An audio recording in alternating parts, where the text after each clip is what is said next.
This is the journey to one Africa. Thank you very much. The world over today, hundreds of millions of people are besieged by anxiety about their present and future security, dignity, and prospects of well-being. Many are victims and witnesses of present assaults of many, and many more are afraid of future violations of their most fundamental expectations. In his opening address, our Secretary General provided a graphic snapshot of the condition of the world and humanity, a situation that calls into question the state of multilateralism in terms of its founding aspirations as well as its present agenda. The poverty, fear, suffering, and humanitarian distress haunting the victims of conflict, drought, famine, flooding, wildfires, cyclones, deadly disease outbreaks, and other disasters are the outcomes of sustained violation of the most essential principles and the systemic neglect of humanity's dearest values, which lie at the very foundation of the UN Charter. The failure of peace and security systems, inadequate development, and limited climate action, amidst technological advancement and enormous wealth, has left us in a state of paralysis, enduring one of the darkest periods of human existence. We may all agree, without any fear of contradiction, that the world is headed in a most undesirable direction. It is moments like this that the affirmative spirit of multilateralism, international collective action, and global solidarity is most needed and should be attained. This is not the occasion for any member of the United Nations to escape when they should be rising to the challenge of the moment. Resorting to pursuit of narrow, insular, antisocial agendas within exclusive clubs constituted to maintain the status quo that undermines and cannibalizes the United Nations systems at the expense of progress in humanity's collective journey to the future of our aspirations is totally unacceptable. The existence of this inimical clique of geopolitical formations defies the fundamental values and principles of the UN system, and its operations have led to alienation, mistrust, insecurity, and exclusion of and among peoples, nations, regions, and continents. Moments like now place the nature and purpose of multilateralism under sharp scrutiny for history's honest examination and judgment. If any confirmation was ever needed that the United Nations Security Council is dysfunctional, undemocratic, non-inclusive, unrepresentative, and therefore incapable of delivering meaningful progress in our world as presently constituted, the rampant impunity of its actors on global scene settles that matter. The environment of pervasive mistrust between the global north versus the global south, developed versus developing, rich versus poor, polluters versus victims, and net emitters versus net victims, which complicate and frustrates multilateralism, is the inevitable result of promises not kept, commitments not actualized, resolutions not honored, and principles not observed. Multilateralism has been failed by abuse of trust, negligence, and impunity. A year ago, I stood in this assembly hall to call upon the global community to transform the UN system in order to achieve a consensus-driven, rules-based multilateral system which works for the people of the world in their diversity. It is time for multilateralism to reflect the voice of the farmers, represent the hopes of villagers, champion the aspirations of pastoralists, defend the rights of fisherfolk, express the dreams of traders, respect the wishes of workers, and indeed protect the welfare of all peoples of the world. In the face of the most urgent crisis of our time, it is now clear that the international community has fallen seriously behind in meeting its targets in both climate action and the implementation of the Sustainable Development Goals, as well as their underlying enabler, peace and security.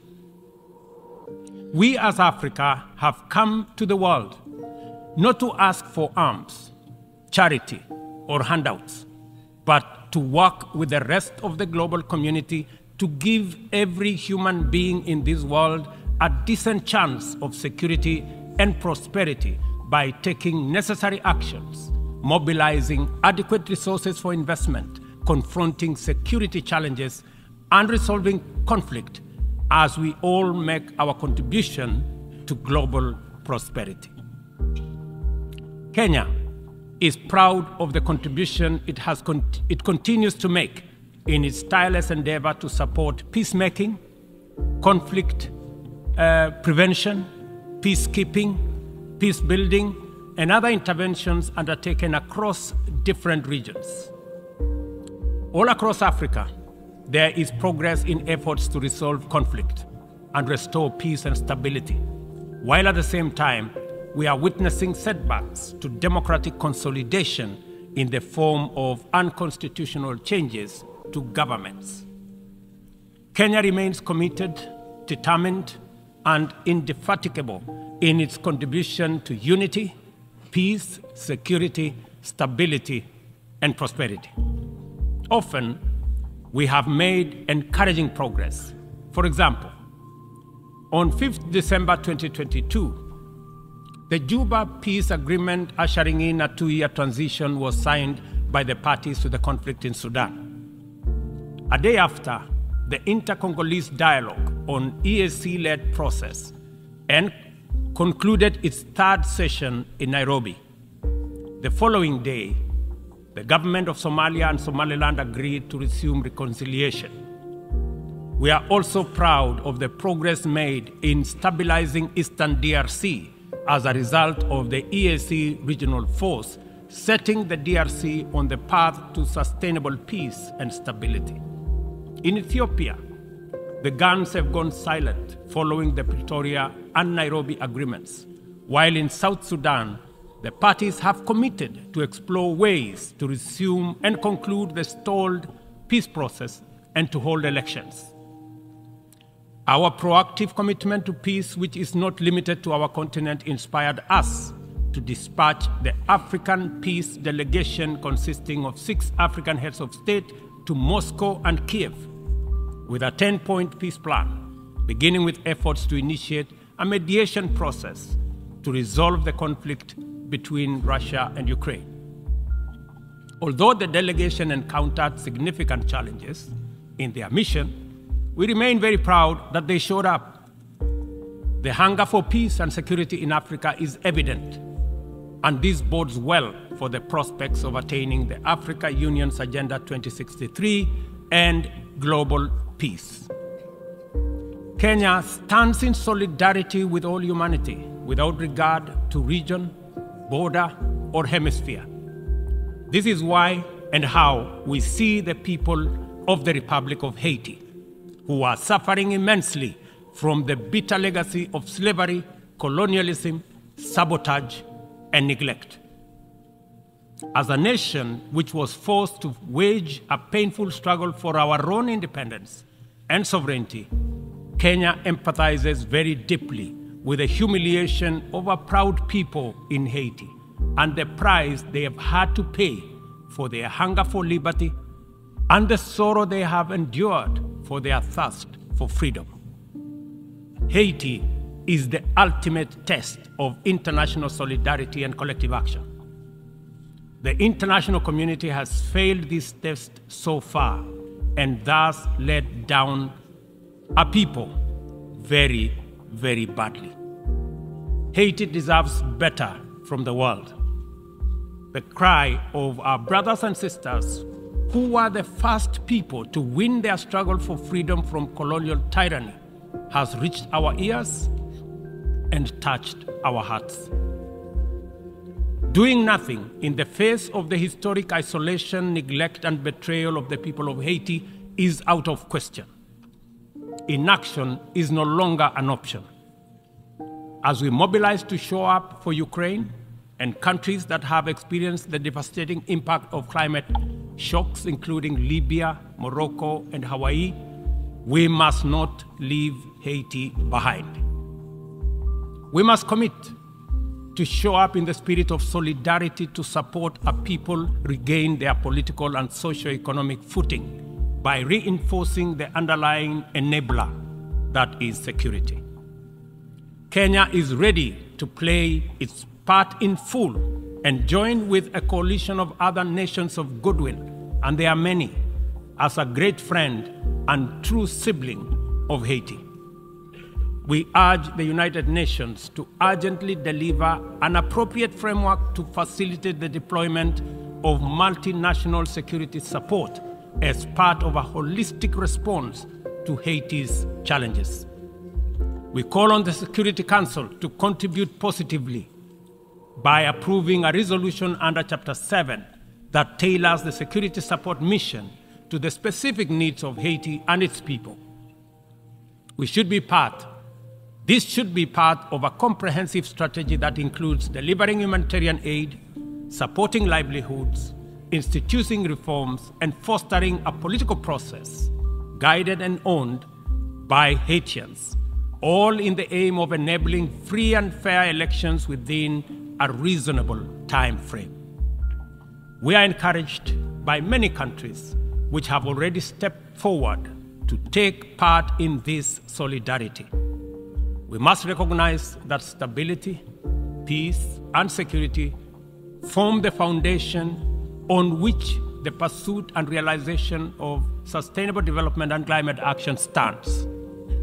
This realization must enable us to formulate strategies which treat these initiatives as interconnected, mutually reinforcing, and complementary dimensions of a single agenda.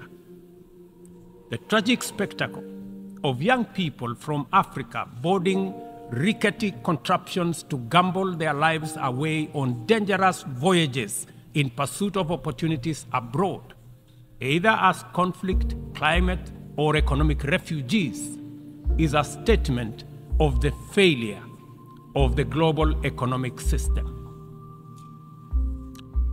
At the recently concluded Africa Climate Summit in Nairobi, we undertook to begin the journey to course correct and execute a paradigm shift in our pursuit for development and climate action.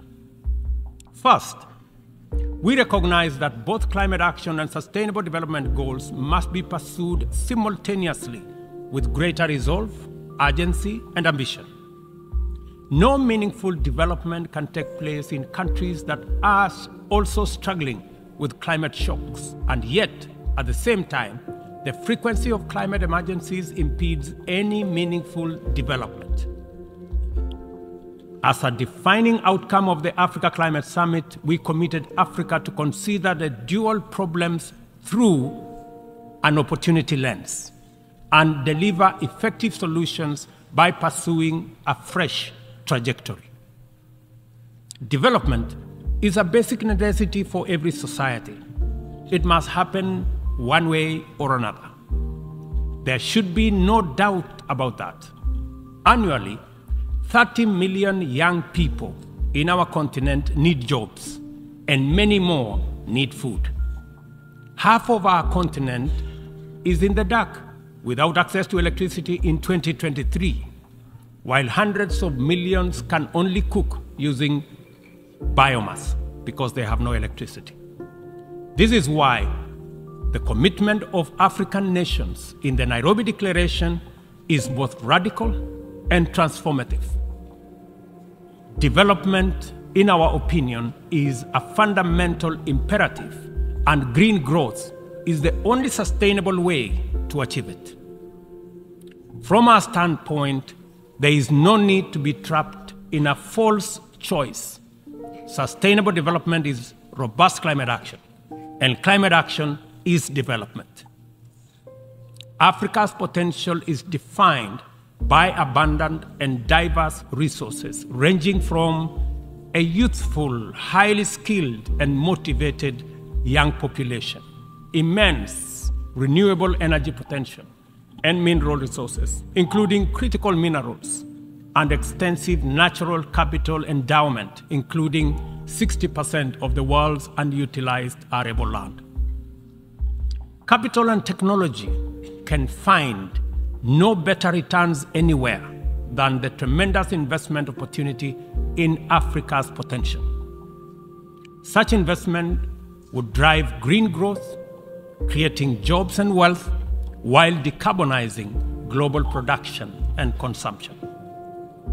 Further, the investments would also connect over 600 people to clean electricity, provide clean cooking to about 1 billion people, finance green manufacturing, including e-mobility, transform African agriculture and food systems, including the manufacture of green fertilizer, process vast tonnage of steel, aluminum, and lithium required by new green industries, and enable our young people find the livelihoods they desire at home, and reverse the tide of migration in the opposite direction. To unlock financing at scale and create incentives for investment at scale in green opportunities, the Nairobi Declaration makes the reform of the international financial system a priority. No meaningful climate action or development can take place in conditions of financial distress. According to IMF data, as of last month, 10 low-income countries were already in debt distress, and 52 are at high or moderate risk of falling into debt distress.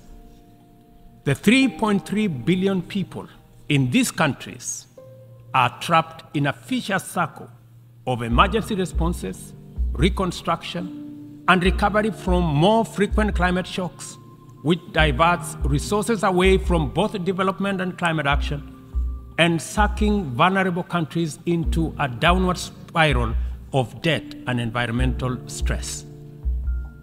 The global community must therefore develop a debt restructuring initiative that does not wait for nations to plunge over the cliff into debt distress before providing relief. Rather, the new sovereign debt architecture should extend the tenure of sovereign debt and provide a 10-year grace period for countries that are in debt distress. The second financing intervention relates to concessional financing. It is time to work with the international financial institutions to provide more concessional loans, approximately to the tune, in our estimation, of about $500 billion, and to provide increased liquidity support through special drawing rights with a minimum target of what was obtained during the COVID pandemic of $650 billion. Access should be based on specific needs, not entitlement. And this necessitates changes to the allocation mechanism, different from what we saw during SDRs for COVID. The third critical reform is that of the financial market reorganization. The entire system of risk assessment and the opaque methodologies employed by credit rating agencies and risk analysis needs to be overhauled at the minimum. We must all recall the miscalculation of subprime mortgage risks by these agencies 2 decades ago, which precipitated a financial crisis whose effects reverberate to date, and ask the following question: on what basis should we believe that their methodologies are better at assessing risk in faraway frontier markets like ours, that are far much more complicated to measure objectively than in assessing the value of financial assets in the markets where they actually operate, and which they got so disastrously wrong? If they got it wrong then, I bet you they have it wrong now. In any case, any objective rating must also take into account principles of responsible sovereign lending and accounting, specifically emphasizing the need for international accounting systems that supports the proper valuation of mineral wealth, natural capital, and ecosystem services in the computation of national GDPs.